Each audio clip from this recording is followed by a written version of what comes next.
Guy, a man, a husband hitting on another woman while having a wife and a kid, extramarital affair. And बच्चे की फिक्र के लिए the judge will allow you the allowances per month.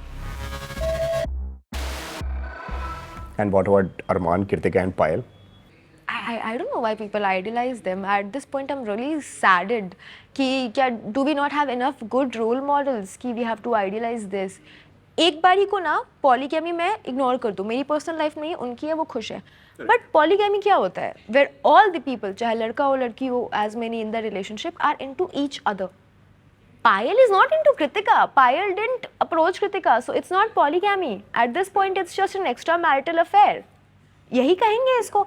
What do we call a guy, a man, a husband hitting on another woman while having a wife and a kid? Extramarital affair. And if I'm not wrong, people divorce people for that reason. They file cases. They harass people. They harass each other for these reasons. And why didn't Payal break off? Because she said she had a kid. घर वो छोड़ चुकी है, वो क्या करती? She was dependent. So this is not polygamy. This is just मजबूरी. It is sad. And they have given polygamy का tag. And अब it is the, some people have sympathy for Payal, some people have hatred for Kritika, some people just like Arman Malik having these two wives. And I think all of them are wrong. Because Payal doesn't deserve the sympathy now. इतने time से sympathy मिला, कुछ तो वो कर सकती थी ना.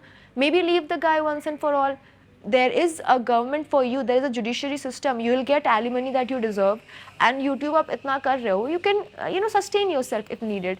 And बच्चे की फिक्र के लिए the judge will allow you the allowances per month. So no, I don't have sympathy for her. Kritika, how can you be okay with being the second wife जब wife घर में है? It is sad. And Armaan Malik का तो मैंने इतना देखा है, मतलब he is like मुझे दोनों पसंद है. कृतिका को किसी ने क्या सुंदर whatever बोल दिया तो चांटे मार दिए, लेकिन पायल को इतना दुख हुआ तो तब उसको फर्क नहीं पड़ा.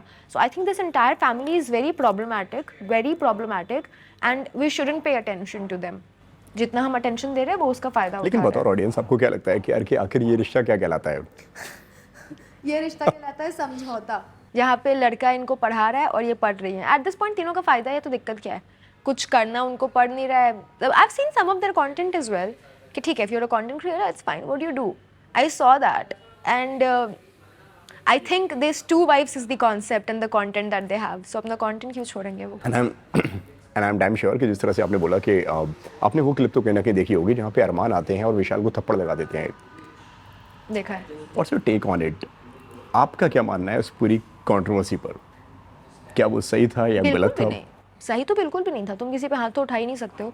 और अगर उसने कुछ गंदा बोला होता ना तो मैं एक बारी को मानती कि हाँ ठीक है, ही डिजर्व्ड इट. कुछ गंदा तो बोला नहीं है. I think Arman just wanted to make controversy out of it कि मेरी बीवी पे नज़र डालोगे तो मैं तुम्हारी आंखें निकाल लूँगा, पर दूसरी वाली. So he just made like an a topic out of nothing.